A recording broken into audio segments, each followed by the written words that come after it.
नमस्कार दोस्तों, NTR अड्डा पर आपका बहुत बहुत स्वागत है। आज हम बात करेंगे भारत के महान एथलीट मिल्खा सिंह जी के बारे में।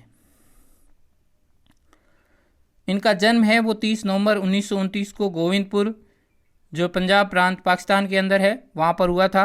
और इनकी मृत्यु है वो 18 जून 2021 को चंडीगढ़ के PGI अस्पताल के अंदर हुई थी। और ये कोविड-19 से प्रभावित होने के कारण इनकी मृत्यु है वो हो गई कोविड-19 के कारण। और इनकी आयु है वो उस समय 91 वर्ष थी। और कुछ ही दिन पहले इनकी पत्नी निर्मल कौर का भी निधन हो गया था कोरोना के कारण ही। और इनकी पत्नी है वो भारत की राष्ट्रीय जो वॉलीबॉल टीम है उनकी कप्तान रह चुकी ही थी। और इनकी शादी है वो 1962 में हुई थी। और भारत पाकिस्तान विभाजन के समय ये भारत आए थे। और इनके माता पिता और कुछ भाई बहन हैं जो विभाजन के समय जो दंगे हुए थे उनके अंदर उनकी मृत्यु हो गई थी। और ये 15 भाई बहन थे, ठीक है। तो उस समय ये जब दिल्ली आए तो उनकी एक बहन थी दिल्ली के अंदर, जिसका ससुराल था, तो वो कुछ दिन उनके वहाँ रहे। और उसके बाद में वो शरणार्थी कैंप में चले गए। और उसके बाद में उनके बड़े भाई के कहने पर ही उन्होंने भारतीय सेना को 3-4 प्रयास के बाद में उन्होंने भारतीय सेना को में भर्ती हो गए। और 1951 में जब वो सेना में भर्ती हो गए उसके बाद में उनके खेल कैरियर को बहुत बढ़ावा मिला, अच्छी ट्रेनिंग मिली और उसकी वजह से वो आगे बढ़े। 1998 में भारतीय सेना से वो रिटायर्ड होने से पहले वो पंजाब सरकार के अंदर जो शिक्षा विभाग होता है उस शिक्षा विभाग में खेल निदेशक के पद पर थे।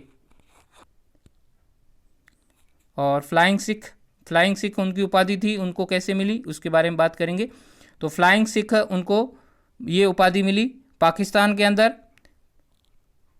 पाकिस्तान के अंदर जब पाकिस्तान के वहाँ पर ये रेस हुई उसमें जो पाकिस्तान के फेमस खिलाड़ी थे एशियाई खेलों में, उन्होंने कई बार स्वर्ण पदक जीता, ठीक है। धावक अब्दुल खालिद को उन्होंने हराया और उसके बाद में वहाँ पर स्वर्ण पदक जीता।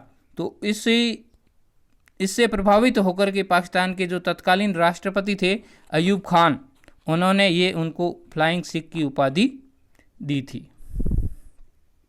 और इनकी संतानें 3 उनकी बेटियां हैं और एक बेटा है। उनका बेटा है जीव मिल्खा सिंह, जो भारत के प्रसिद्ध गोल्फर है जीव मिल्खा सिंह जी। और उनके मिल्खा सिंह की आत्मकथा है वो है the race of my life, ठीक है। तो रेस ऑफ माई लाइफ है ये उनकी आत्मकथा है और ये उन्होंने अपनी बेटी के साथ मिलकर के लिखी थी। और भाग मिल्खा भाग ये ओम प्रकाश मेहरा की एक निर्माता निर्देशक जो ओम प्रकाश मेहरा है, उन्होंने इनके जीवन के ऊपर आधारित एक फिल्म बनाई भाग मिल्खा भाग, जिसमें मुख्य भूमिका में फरहान अख्तर है। उन्होंने इसके अंदर मुख्य भूमिका निभाई है। और ये इनके जीवन के ऊपर पूरे जीवन के उतार चढ़ाव के बारे में अपने को ये अच्छी तरह से बताती है। आप देखना चाहे तो देख सकते हैं, YouTube के ऊपर ये उपलब्ध होगी।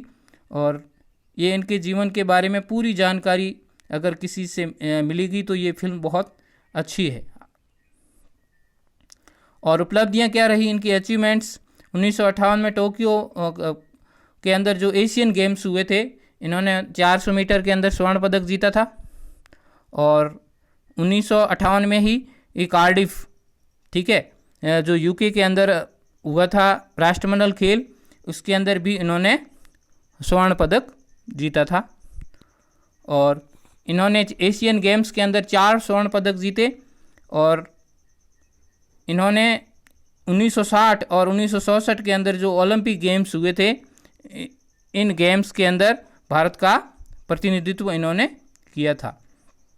और 1959 में इनको पद्मश्री से सम्मानित किया गया। और 2001 में इनको भारत सरकार ने अर्जुन अवार्ड देने की घोषणा करी, तो इन्होंने ये पुरस्कार लेने से मना कर दिया, क्योंकि अभी बहुत देर हो गई है, अब आप युवाओं को दीजिए, ठीक है ना, क्योंकि वो काफ़ी समय पहले ही खेल जीवन से संन्यास ले चुके थे। और इनके जीवन को प्रभावित करने वाली 2 घटनाएं हैं वो मुख्य है भारत पाकिस्तान का विभाजन, जिसके अंदर जो दंगे हुए थे इसमें उनके माता पिता और कई भाई बहनों का निधन हो गया, तो जिनको मार डाला गया था। और उसके बाद में एक और जो रोम ओलंपिक 1960 में जो रोम ओलंपिक हुआ, वो इनके लिए ये 400 मीटर की रेस थी, उनके अंदर ये 1 सेकंड के 100वें हिस्से से पीछे रह गए थे और जो कांस्य पदक है वो मिलने से रह गया और वो 4थे स्थान पे आ गए थे। तो ये इनके जीवन को प्रभावित करने वाली 2 घटनाएं हैं वो मुख्य है। Thank you. Like, share and subscribe my channel. Thank you.